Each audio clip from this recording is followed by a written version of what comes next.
Hello, my name is Robin Lake. I'm a clinician at the Family Service Center, and I'm happy to be with you here today. You've already met Dr. Renee Dominguez, our executive director, and together, in partnership with the Village of Northbrook, we're delighted to talk with you about coping during COVID. So grab your notebook or whatever helps you to track your learning progress through this series, and we will start off by remembering the concepts from the last few weeks. The first week was the cognitive triangle, then unhelpful thinking, worry, boundaries, self-talk, gratitude, and last week we covered the stress response system. Today we're going to talk about putting all of these concepts together and using validation to respond effectively to big emotions, complaints, and concerns. It is hard to know how to respond to emotions, to complaints, negativity, big feelings. Often we don't know what to say, and sometimes what we say seems to make the situation worse. So we are really going to talk about using our skills of calming the stress response system, avoiding thinking errors, holding our boundaries, and using compassion to respond effectively. People get upset and we wonder what to do. There's so many situations where someone around you might be upset. Like, for example, your child might come home and say, my teacher called me out in front of the whole class for being late. You or your spouse might share, my boss changed the vacation policies and I'm really upset. Your mom might call you and say, no one commented on my social media post. I feel ignored. Or you might get home after working late and find that your roommate ate your dinner and now you have to make something else to eat. There's a lot of things that can cause us to feel really upset. These are hard. And we often respond with very normal, very typical, but not helpful responses. Like we might be frustrated and angry. And we might say, well, you should have been on time. Or we might be kind of just not in the mood to talk. And we might say, come on, you're overreacting. What's the big deal? We might feel really overwhelmed and say, you know what, I've had a bad day too. Or we might just not want to hear it and say, you're okay. Don't worry about it. It's fine.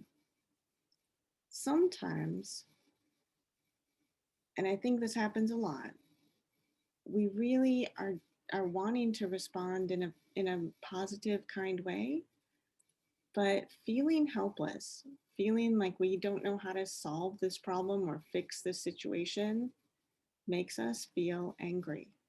And so we might respond with something that's not terribly helpful. But people are still upset. And so we wonder, why didn't those responses help? Well, should have never helps now if we're upset now. We can't go back and fix the past with should have. Many times, if we don't feel understood, we can also feel dismissed. And when we're responding with those normal but not helpful responses, we're really responding to our own feelings. We're not really responding to what the person said or what they're feeling.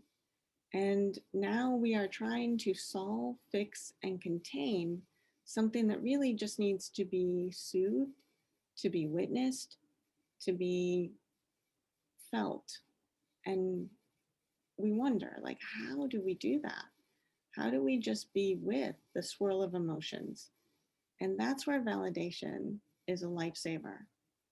So it begins by just acknowledging the swirl of emotions.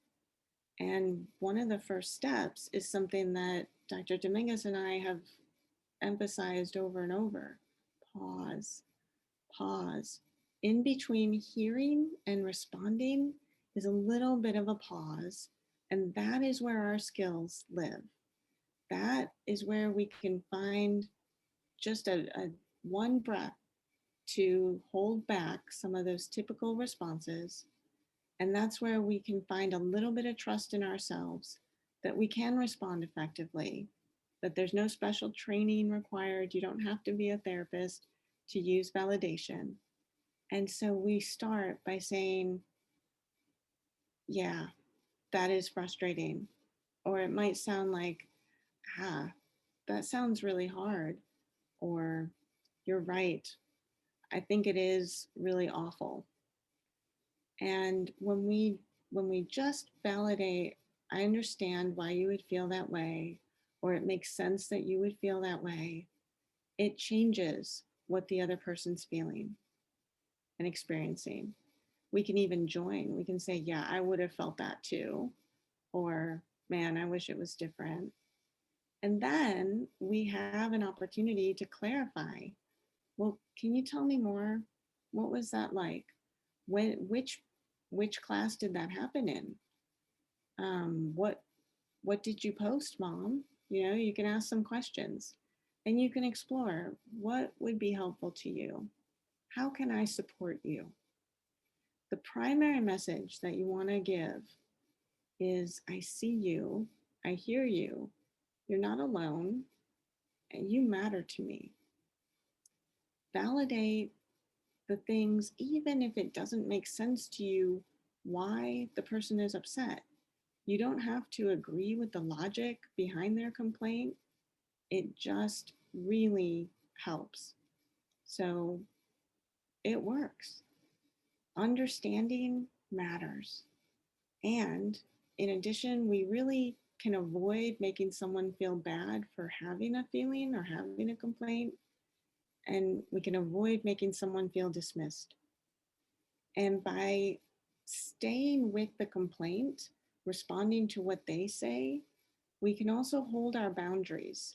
And that means that it is not our problem to solve, fix, or contain. And that's a huge relief.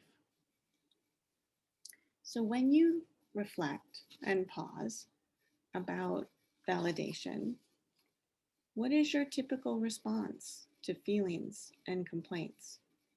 What are the results of that response? And what benefits of validation motivate you to try this technique? So take a minute to plan how to use validation and how to respond effectively this week. What words would you like to try? Who are you willing to try this with? Consider committing to a plan of action. I hope that this has been helpful, and I look forward to seeing you in the weeks to come.